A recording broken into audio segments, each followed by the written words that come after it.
As UTEP reaches its centennial celebration, we will go back and look at how the university has grown over the past 100 years. Before you lies the central headquarters of the University of Texas at El Paso's English department.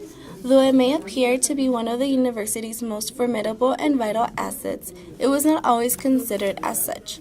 At the founding of our grand and proud university, English, along with everything the subject now encompasses, was deemed as non-essential to the course of studies the school specialized in at that time. The University of Texas at El Paso was founded 100 years ago in 1914 as a state school of mines and metallurgy. It was a very small educational establishment that specialized in nothing else than what its name dictated, mining and metallurgy. Since then, there have been many changes, especially in the English department. During these early days, those who attended the university were offered very limited courses. With a very small annual budget, the small institution could only afford 3 professors, 2 student aides, and only offer classes in chemistry, geology, and mechanical engineering.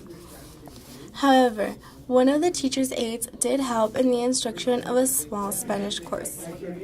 Therefore, due to limited funds, among other things, English was required only from those students who were deficient in writing.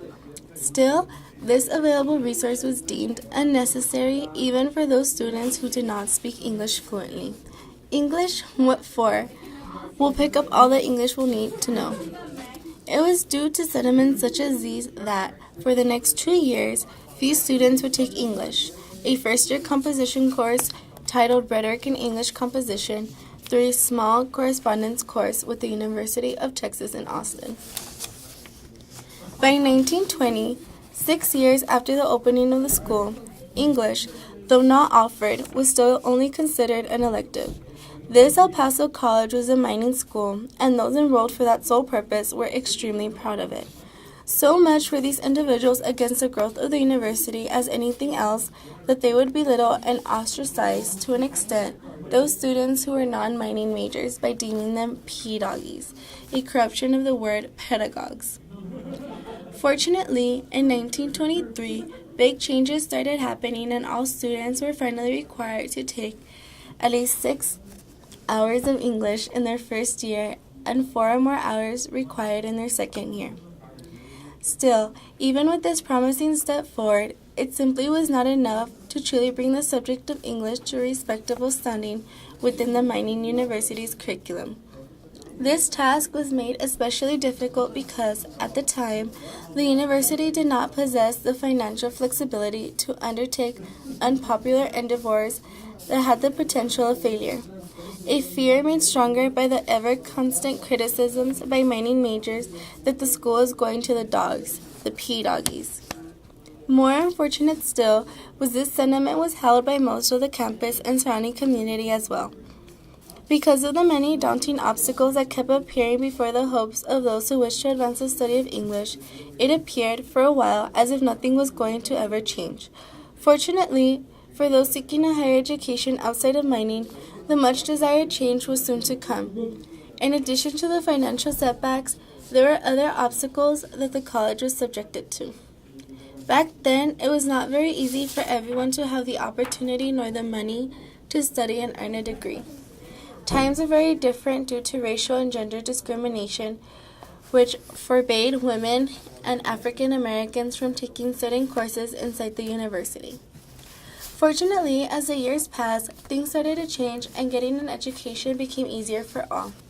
In 1955, now known as Texas Western College, the school became the first and only in the state to desegregate by enrolling 12 African American students. In addition, the college hired their first African American faculty member in 1967, Mrs. Marjorie Lawson, into the English department as a professor of English composition and literature.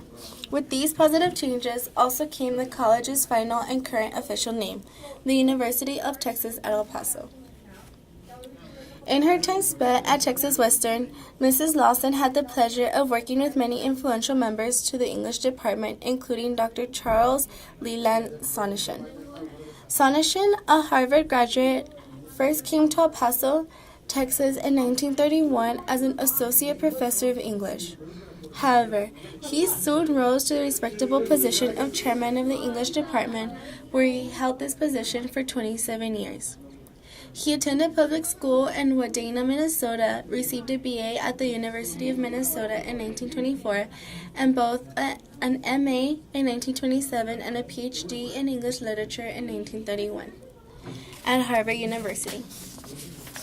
After teaching assignments at St. James School in Faribault, Minnesota, and Carnegie Institute of Technology, Sonneshin moved to El Paso, Texas in 1931 as Associate Professor of English at the Texas College of Mines and Metallurgy. Students described Dr. Sonneshin as enthusiastic and engaging. One of his students remembered him stating, "He made literature come to life, jumping up on his lecture table and shouting out to us as he told the adventures of Beowulf." He retired from UTEP in 1972 after a 41-year career. It was dedicated professors such as Dr. Sonneshin that really made an impact on the English department, helping it grow and improve. Throughout the years, there have been many other faculty members who have contributed to the improvement of the English department.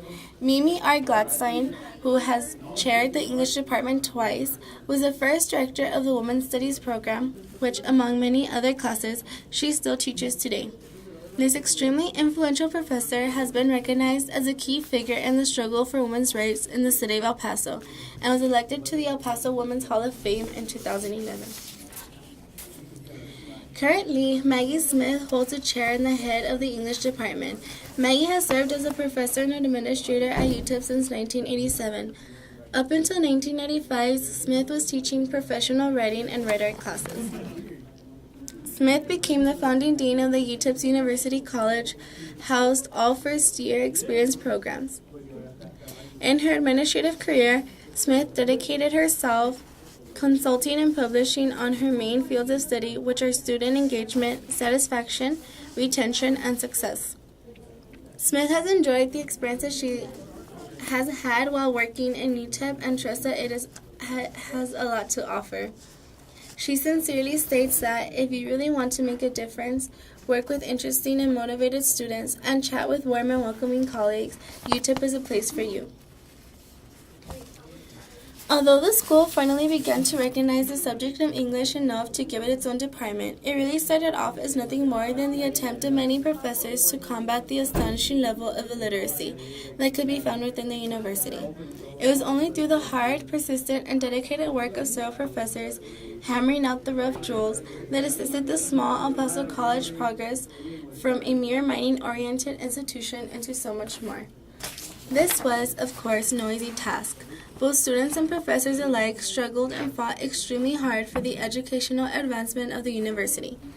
Ironically, however, though these individuals were aiming to further themselves from the central idea of a mining-only college, they definitely kept with them the mining spirit.